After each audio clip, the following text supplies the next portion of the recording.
We know now that in the early years of the 20th century, this world was being watched closely by intelligences greater than man's, and yet as mortal as his own. We know now that as human beings busied themselves about their various concerns, they were scrutinized and studied, perhaps almost as narrowly as a man with a microscope might scrutinize the transient creatures that swarm and multiply in a drop of water.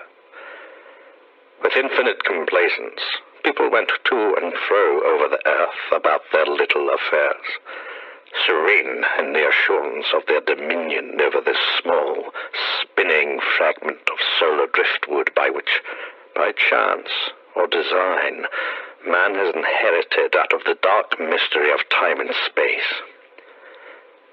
Yet across an immense ethereal gulf, minds that to our minds, as ours are to the beasts in the jungle, intellects vast, cool, and unsympathetic, regarded this earth with envious eyes, and slowly and surely drew their plans against us.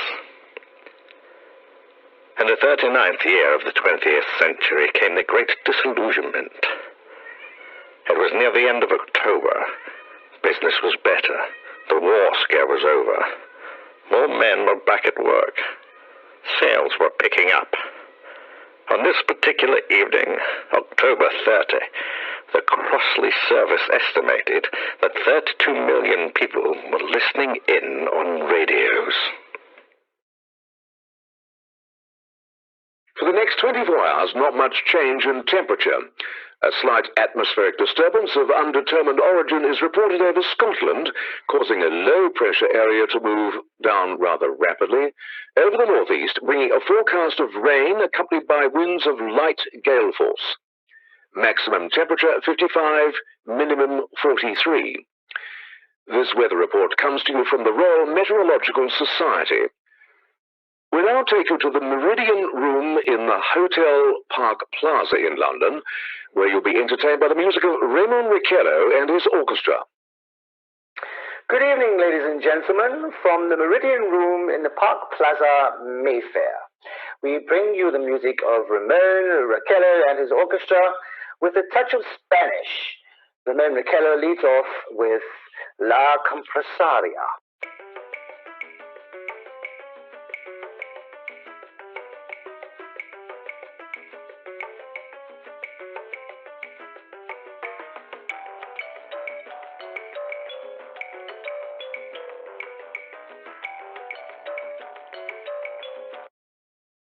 Ladies and gentlemen, we interrupt our program of dance music to bring you a special bulletin from BBC Radio News. At 28 minutes to 8, Professor Farrell of the Royal Observatory, Greenwich, reports observing several explosions of incandescent gas occurring at regular intervals on the planet Mars. The spectroscope indicates the gas to be of hydrogen and moving towards the Earth with enormous velocity. Professor Pearson of the Aldershot Observatory confirms Farrell's observation and describes the phenomenon as, quote, like a jet of blue flame shot from a gun, unquote. We now return you to the music of Raymond Ricciello, playing for you from the Meridian Room of the Park Plaza Hotel, situated in Mayfair, London.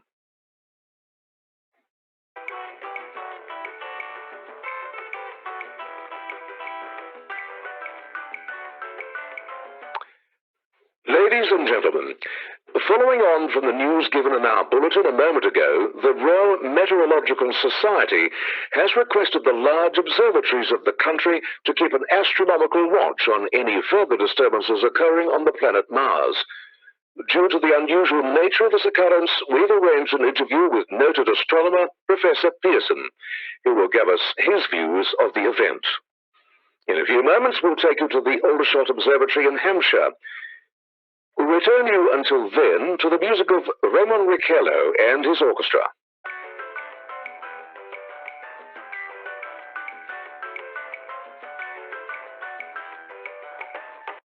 We take you now to the Aldershot Observatory, where Carl Phillips, our commentator, will interview Professor Richard Pearson, famous astronomer. Good evening, ladies and gentlemen. This is Carl Phillips speaking to you from the observatory at Aldershot. I'm standing in a large semicircular room, pitch black, except for an oblong split in the ceiling. Through this opening I can see a sprinkling of stars that cast a kind of frosty glow over the intricate mechanism of the huge telescope. The ticking sound you hear is the vibration of the clockwork. Professor Pearson stands directly above me on a small platform, peering through a giant lens. I ask you to be patient, ladies and gentlemen, during any delay that may arise during our interview. Besides his ceaseless watch of the heavens, Professor Pearson may be interrupted by telephone or other communications. During this period, he is in constant touch with the astronomical centers of the world. Professor, may I begin our questions? At any time, Mr. Phillips. Professor, would you please tell our radio audience exactly what you see as you observe the planet Mars through your telescope? Nothing unusual at the moment, Mr. Phillips. A red disk swimming in a blue sea, transverse stripes across the disk.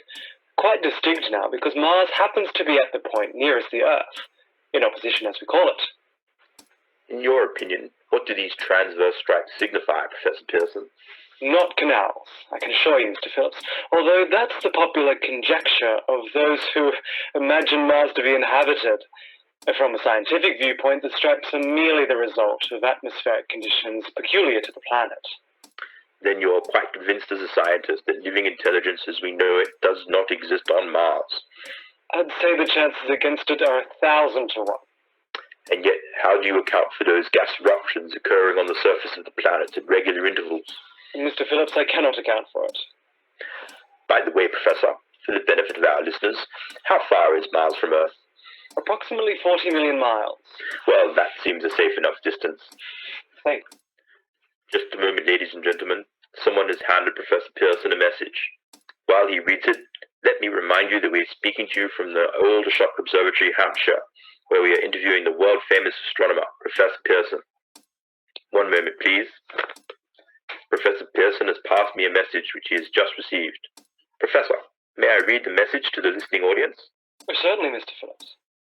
Ladies and gentlemen, I shall read you a telegraph addressed to Professor Pearson from Dr. Gray of Cambridge University. 9:15 p.m. Seismograph registered shock of almost earthquake intensity occurring within a radius of 20 miles of Aldershot. Please investigate. Signed, Lloyd Gray, head of the Institute of Astronomy. Professor Pearson, could this occurrence possibly have something to do with the disturbances observed on the planet Mars? Hardly, Mr. Phillips. This is probably a meteorite of unusual size, and its arrival at this particular time is merely a coincidence. However, we shall conduct a search as soon as daylight permits. Thank you, Professor. Ladies and gentlemen, for the past 10 minutes we've been speaking to you from the observatory in Aldershot, bringing you a special interview with Professor Pearson, noted astronomer. This is Carl Phillips speaking. We are returning you now to our London studio. Ladies and gentlemen, here is a bulletin just in from Pathé News, France. Professor Lowry of Normandy University reports observing a total of 3 explosions on the planet Mars between the hours of 7:45 p.m. and 9:20 p.m. Greenwich Mean Time. This confirms earlier reports received from several British observatories. Now, nearer home comes a special announcement from Guildford, Surrey. It's reported that at 8:50 p.m. a huge, flaming object, believed to be a meteorite, fell on Horsell Common, 10 miles from Guildford. The flash in the sky was visible within a radius of several hundred miles, and the noise of the impact was heard as far north as Reading. We have dispatched a special mobile unit to the scene, and we'll have our commentator, Carl Phillips, give you a word description as soon as he can reach there from Aldershot. In the meantime, we take you to the Berkeley Hotel, Piccadilly. Billy Cotton and his orchestra are offering a program of dance music.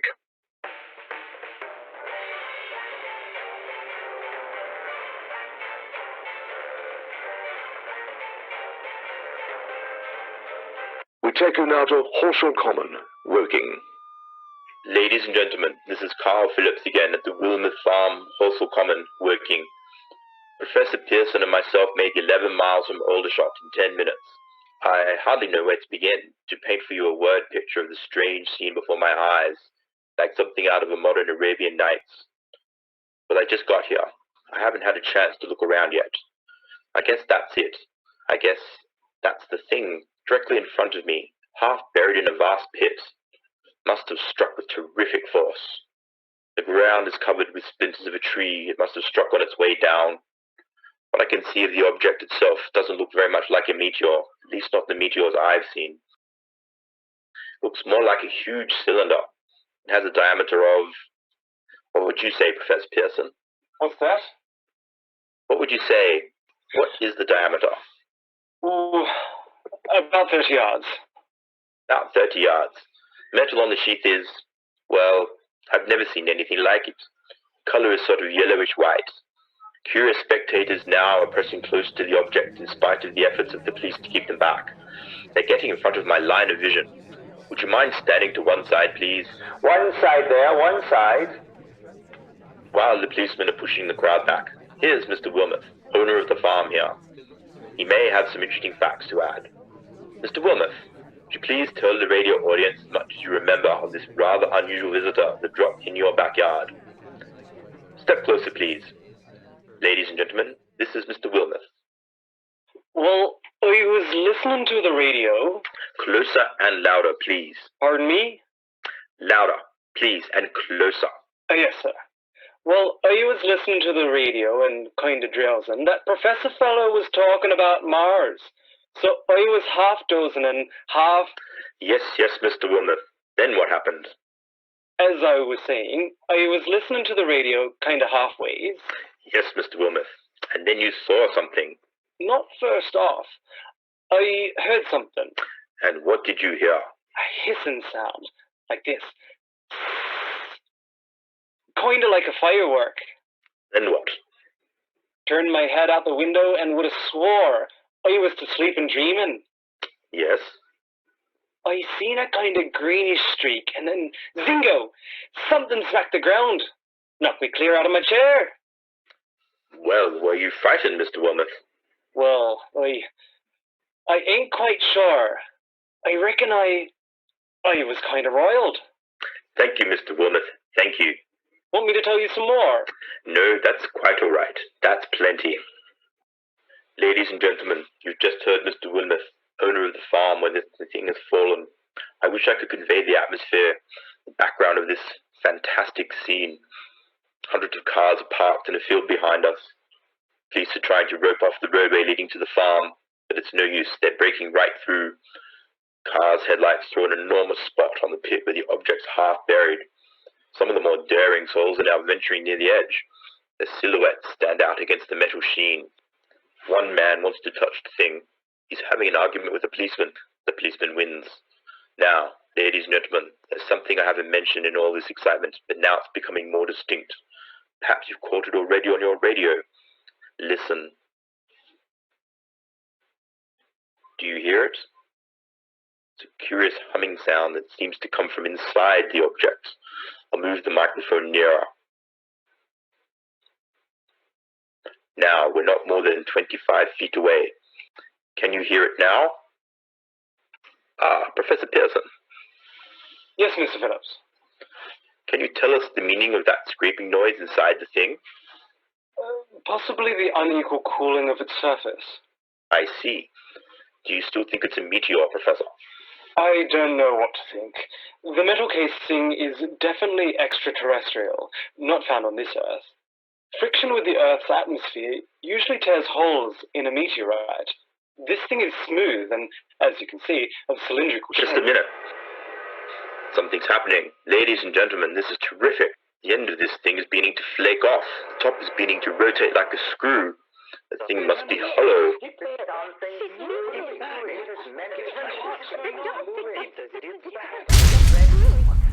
Ladies and gentlemen, this is the most terrifying thing I've ever witnessed. Wait a minute. Someone's crawling out of the hollow top. Someone or something. I can see peering out of that black hole 2 luminous discs.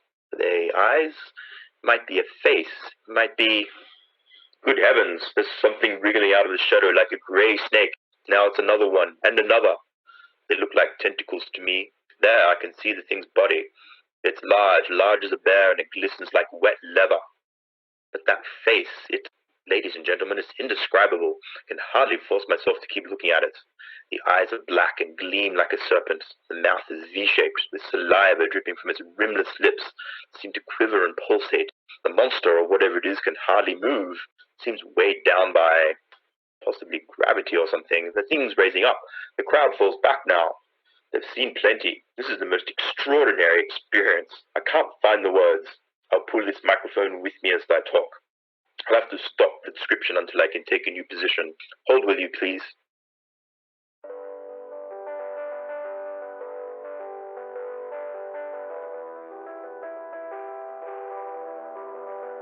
We are bringing you an eyewitness account of what's happening on the Wilmot Farm, Horsell Common, Woking.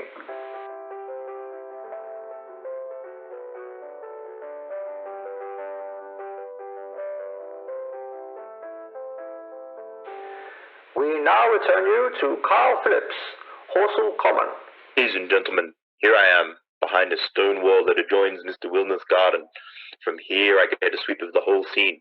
I'll give you every detail as long as I can talk, as long as I can see. More police have arrived. They're drawing up a cordon in front of the pit, about 30 of them. No need to push the crowd back now. They're willing to keep their distance.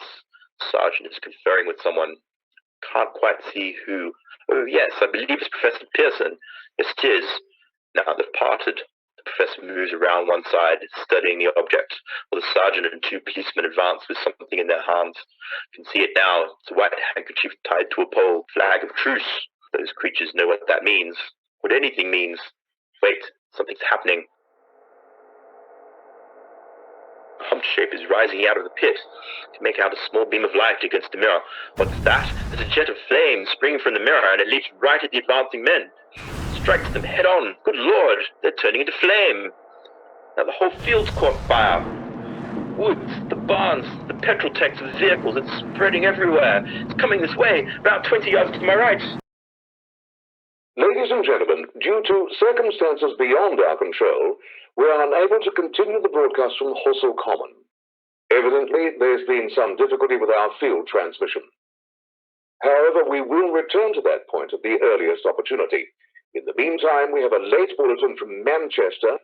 Professor Ingelkoffer, speaking at a dinner of the National Astronomical Society, expressed the opinion that the explosions on Mars are undoubtedly nothing more than severe volcanic disturbances on the surface of the planet. We now continue with our piano interlude.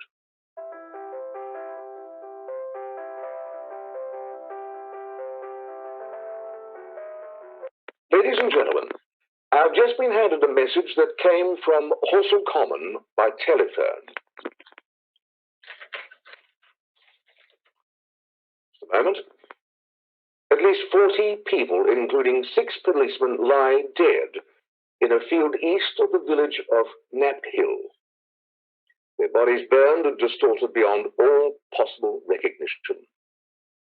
The next voice you hear will be that of Lieutenant Montgomery Smith, commander of the Territorial Army at Leatherhead, Surrey. I have been requested by the Prime Minister to place the counties of Surrey, Berkshire and Hampshire as far west as Basingstoke and east to Leatherhead under martial law. No one will be permitted to enter this area except by special pass issued by government or the military. 4 companies of the Territorial Army are proceeding from Leatherhead to Horsell Common and will aid in the evacuation of homes within the range of the military operations. Thank you. You've just been listening to Lieutenant Montgomery Smith, Army Commander at Leatherhead. In the meantime, further details of the catastrophe of Horsell Common are coming in. The strange creatures, after unleashing their deadly assault, crawled back into their pit and made no attempt to prevent the efforts of the firemen to recover the bodies and extinguish the fire. Combined fire departments of Hampshire and Surrey are fighting the flames which menace the entire countryside. We've been unable to establish any contact with our mobile unit at Horsell Common, but we are hoping to be able to return you there at the earliest possible moment. In the meantime, we take you to... Just one moment, please. Ladies and gentlemen, I've just been informed that we have finally established communication with an eyewitness of the tragedy. Professor Pearson has been located at a farmhouse near Horshall Common, where he has established an emergency observation post. As a scientist, he will give you his explanation of the calamity. The next voice you hear will be that of Professor Pearson, brought to you by Direct Wire. Professor Pearson. Of the creatures in the rocket cylinder at Horsell Common, I can give no authoritative information, either to their nature, their origin, or their purposes here on Earth. Of their destructive instrument, I might venture some conjectural explanation. For want of a better term, I shall refer to the mysterious weapon as a heat ray. It's all too evident that these creatures have scientific knowledge far in advance of our own. It is my guess that in some way they're able to generate an intense heat in a chamber of practically absolute non-conductivity. This intense heat they project in a parallel beam against any object they choose by means of a polished parabolic mirror of unknown composition, much as the mirror of a lighthouse projects a beam of light. This is my conjecture of the origin of the heat ray. Thank you, Professor Pearson. Ladies and gentlemen, here's a bulletin from Epsom. It's a brief statement informing us that the charred body of Carl Phillips has been identified at Epsom General Hospital.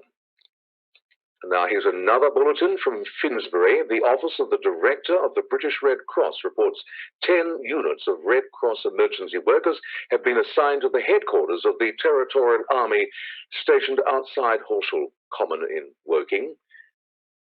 Here's a bulletin from the Surrey Police Force. The fires at Horshall Common and vicinity are now under control. Officers report all quiet in the pit and no sign of life appearing from the mouth of the cylinder. And now, ladies and gentlemen, we have a special statement from Mr. Harry MacDonald, in charge of operations. Ladies and gentlemen, a small amendment to the last announcement. We will now take you directly to the Army Field Headquarters near Captain Horshall Common, Lansing of the Woking. Signal Corps, attached to the Army, now engaged in military operations in the vicinity of Horsell Common. Situation arising from the reported presence of certain individuals of unidentified nature is now under complete control. The cylindrical object, which lies in a pit directly below our position, is surrounded on all sides by 8 battalions of infantry, without heavy field pieces, but adequately armed with rifles and machine guns. All cause for alarm, if such a cause ever existed, is now entirely unjustified. The things, whatever they are, do not even venture to poke their heads above the pit. I can see their hiding place plainly in the glare of the searchlights here. With all their reported resources, these creatures can scarcely stand up against heavy machine gun fire. Anyway, it's an interesting outing for the troops. I can make out their green uniforms crossing back and forth in front of the light. It almost looks like a real war. There appears to be some slight smoke in the woods bordering the riverway, probably fire started by campers. Well, we ought to see some action soon. One of the companies is deploying on the left flank. A quick thrust, it'll all be over. Now, wait a minute. I see something on the top of the cylinder. No, it's nothing but a shadow. Now, the troops are on the edge of Wilmouth Farm. 7,000 armed men closing in on an old metal tube. Wait, that wasn't a shadow. It's something moving. Solid metal, kind of a shield-like affair, rising up out of the cylinder, going higher and higher. Why, it's standing on legs. Actually rearing up on some sort of...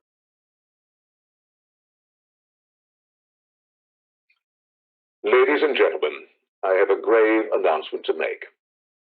Incredible as it may seem, both the observations of science and the evidence of our eyes led to the inescapable assumption that those strange beings who landed in the Surrey farmlands tonight are the vanguard of an invading army from the planet Mars.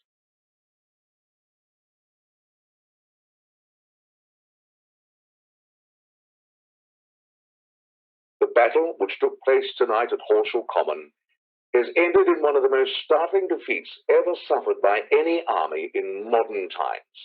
7,000 men, armed with rifles and machine guns, pitted against a single fighting machine of the invaders from Mars.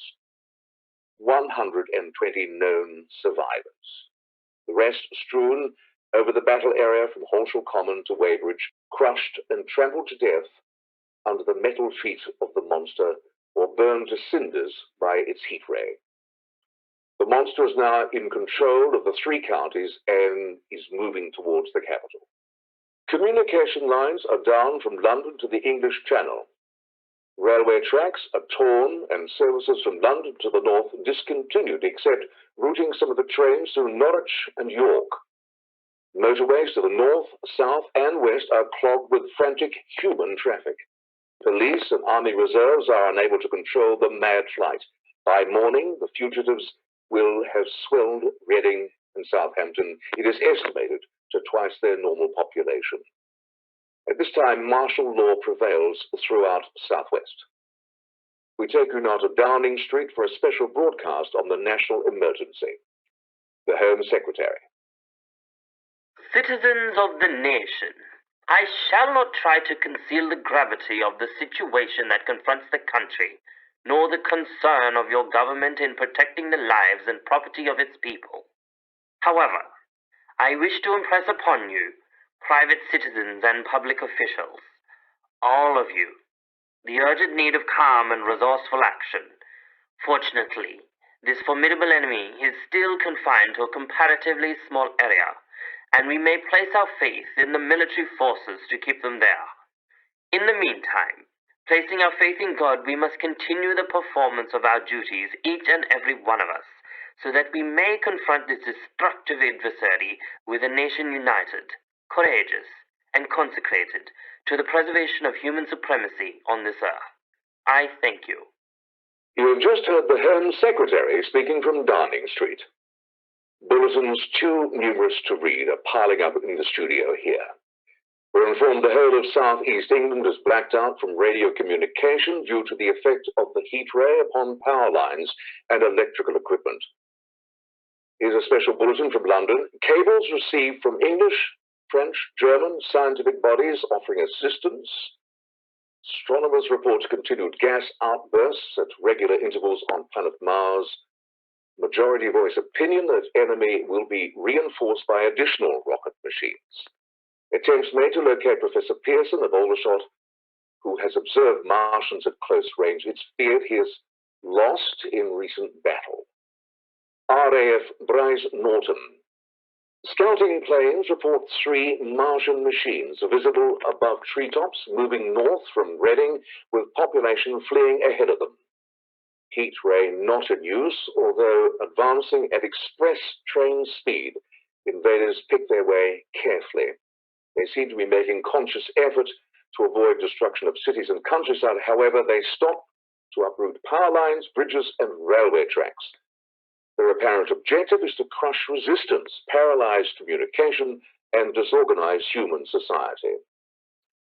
Here's a bulletin from High Wycombe. Deer hunters have stumbled on a second cylinder, similar to the first embedded in the Great Swamp 20 miles south of Aylesbury. Army field pieces are proceeding from Watford to blow up second invading unit before cylinder can be opened and the fighting machine rigged. They are taking up position in the Chiltern Hills. Another bulletin from Bryce Norton. Scouting planes report enemy machines, now 3 in number, increasing speed northward, kicking over houses and trees in their evident haste to form a conjunction with their allies south of Aylesbury. Machines also sighted by telephone operator east of Stevenbridge, within 10 miles of Chelmsford. Here's a bulletin from RAF Northolt. Fleet of Army bombers carrying heavy explosives flying north in pursuit of enemy. Scouting planes act as guides. They keep speeding enemy in sight. Just a moment, please. Ladies and gentlemen, we've run special wires to the artillery line in adjacent villages to give you direct reports in the zone of the advancing enemy. First, we take you to the battery of the 22nd Field Artillery located in the Chiltern Hills. Range 32 meters. 32 meters. Projection 39 degrees. 39 degrees. Fire! 140 yards to the right, sir. Shift range 31 yards. 31 yards. Projection 37 degrees. 37 degrees. Fire! A hit, sir. We've got the tripod off one of them. They've stopped. The others are trying to repair it. Quick, get in range. Shift 30 yards. 30 yards. Projection 37 degrees. 37 degrees. Fire! Can't see the shell land, sir. They're letting off a smoke. What is it? A black smoke, sir. Moving this way. Lying close to the ground. It's moving fast. Put on gas masks. Get ready to fire. Shift 24 yards. 24 yards. Projection 24 degrees. 24 degrees. Fire! Still can't see, sir. The smoke's coming nearer. Get the range. 23 yards. 23 yards. 23 yards. Projection 22 degrees. 22 degrees.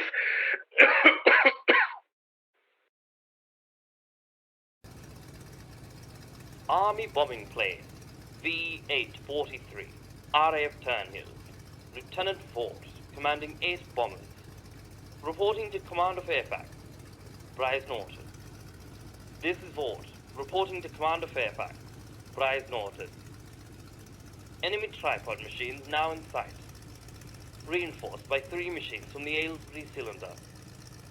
6 altogether. 1 machine already crippled. Believed hit by shell from Army gun in the Chiltern Hills.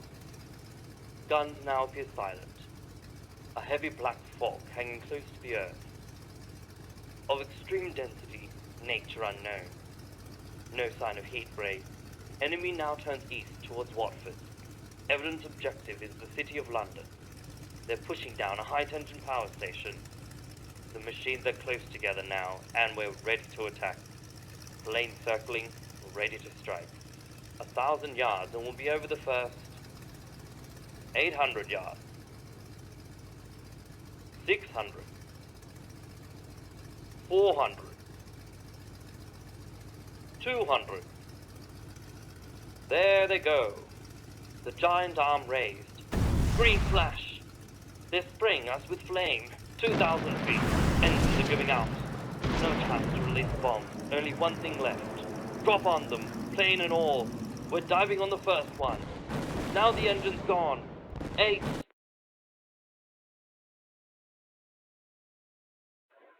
This is RAF Turnhill, calling Bryce Norton.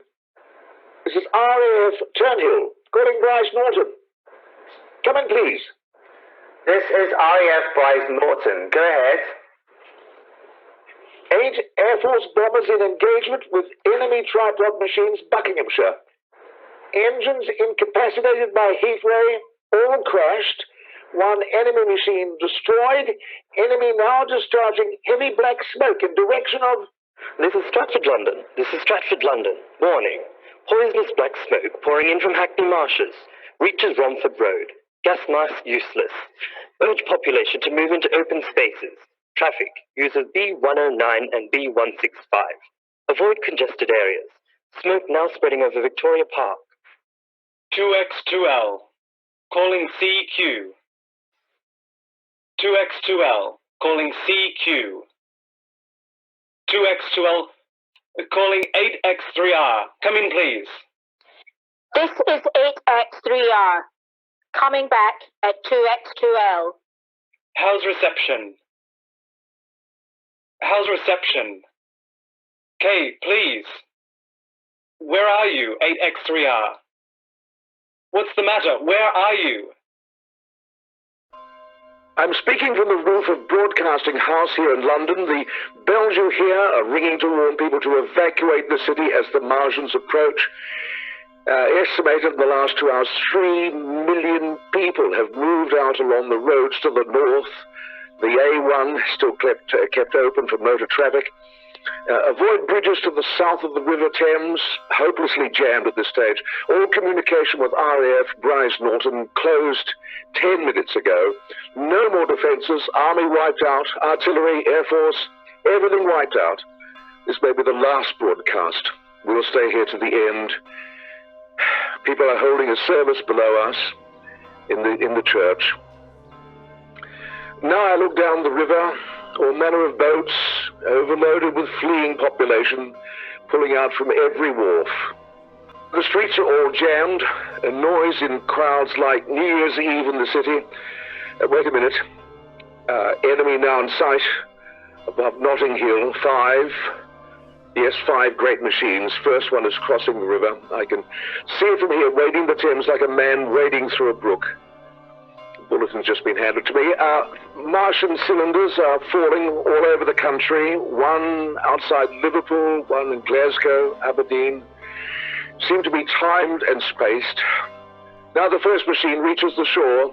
He stands, watching, looking over the city. His steel, cowlish head is higher than St. Paul's Cathedral. He waits for the others. They rise like a line of new towers on the city's west side. Now they're lifting their metal hands.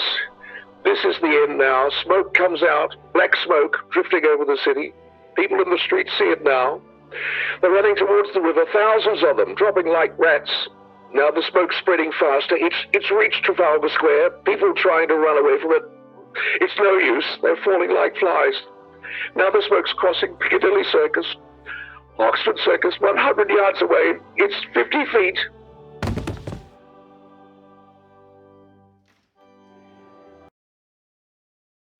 "2X2L, calling CQ. 2X2L, calling CQ. 2X2L, calling CQ. London. Isn't there anyone on the air? Isn't there anyone on the air? Isn't there anyone? 2X2L.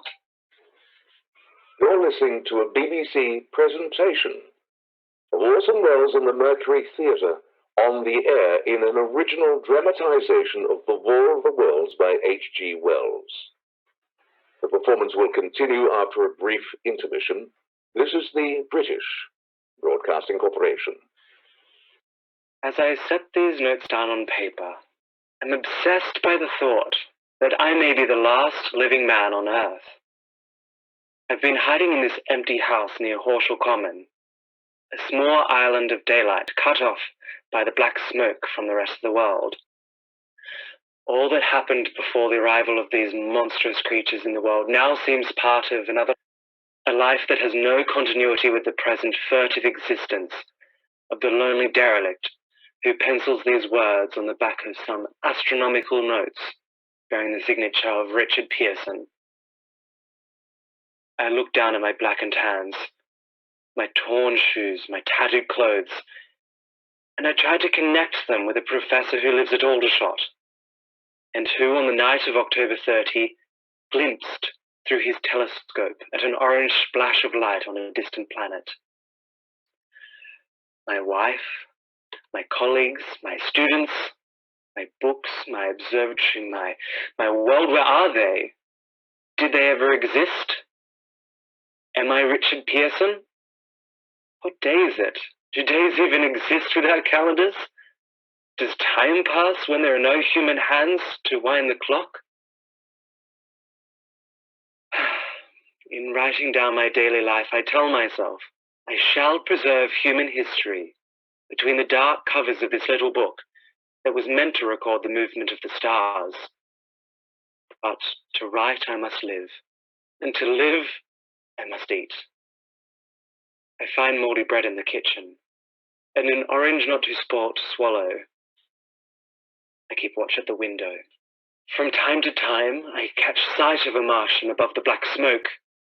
The smoke still holds the house in its black coil, but at length there is a hissing sound, and suddenly I see a Martian mounted on his machine, spraying the air with a jet of steam as if to dissipate the smoke. I watch in the corner as his huge metal legs nearly brush against the house. Exhausted by terror, I fall asleep. It's morning. Morning. Sunlight streams in the window. The black cloud of gas has lifted, and the scorched meadows to the north look as though a black snowstorm has passed over them. I venture from the house. I make my way to a road. No traffic. Here and there a wrecked car. Baggage overturned. A blackened skeleton. I push north. For some reason, I feel safer trailing these monsters than running away from them. And I keep a careful watch. I've seen these Martians feed. Should one of their machines appear over the top of the trees, I'm ready to fling myself flat on the earth. I come to a chestnut tree. October chestnuts are ripe. I fill my pockets. I must keep alive. 2 days I wander in a vague northerly direction through a desolate world. Finally, I notice a living creature. A small red squirrel in a beech tree. I stare at him and wonder. He stares back at me. I believe in that moment, the animal and I share the same emotion, the joy of finding another living being. I push on north. I find dead cows in a brackish field. Beyond, the charred ruins of a dairy. The silo remains standing guard over the wasteland like a lighthouse, deserted by the sea. Astride the silo perches a weathercock. The arrow points north. Next day, I came to a town vaguely familiar. Yet its buildings strangely dwarfed and leveled off, as if a giant hand sliced off its highest roofs with a capricious sweep of its hand. I reached the outskirts. I found Putney undemolished but humbled by some whim of the advancing Martians. Presently, with an odd feeling of being watched, I caught sight of something crouching in a doorway. I made a step towards it. It rose up and became a woman armed with a large knife. Stop! Where did you come from? I come from many places. A long time ago from Aldershot. Aldershot, huh? That's near Horshall Common. Yes. Horshall Common. There's no food here. This is my country. All this end of town down to the river. There's only food for one. Which way were you going? I don't know. I guess I'm looking for people. What was that? Did you hear something just then? Only a bird. A live bird. You get to know that birds have shadows these days. Say, we're in the open here. Let's crawl into this story and talk. Have you seen any Martians? Nah, they've gone into London.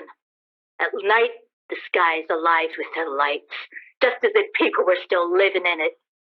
By daylight, you can't see them. 5 days ago, a couple of them carried something big across the flats from the airport. I believe they're learning to fly. Fly? Yeah, fly. Then it's all over for humanity. Stranger, there's still you and I. 2 of us left. They got themselves in solid. They wrecked the greatest country in the world. Those green stars, they're probably falling somewhere every night. They've only lost one machine. There isn't anything to do. We're done. We're over. Where were you? You're in a uniform. Yeah, well, what's left of it? That's good. Wasn't any war any more than there's war between men and ants. And we're eatable ants. I found that out. What will they do with us? I've thought it all out. Right now, we're caught as we're wanted. The Martians only have to go a few miles to get a crowd on the run, but they won't keep doing that. They'll begin catching us systematically, keeping the best and storing us in cages and things. They haven't begun in us yet. Not begun. Not begun. All that's happened so far is because we don't have enough sense to keep quiet. Bothering them with guns and such stuff and losing our heads and rushing off in crowds. Now, instead of us rushing around blind, we've got to fix ourselves up. Fix ourselves up according to the way things are now. Cities, nations, civilizations, progress, done. But if that's so, what is there to live for? Well, there won't be any more concerts for 1 million years or so. And no nice little dinners and restaurants. If it's amusement you're after, I guess the game's up. And what is there left? Life! That's what I want to live. Yeah, and so do you.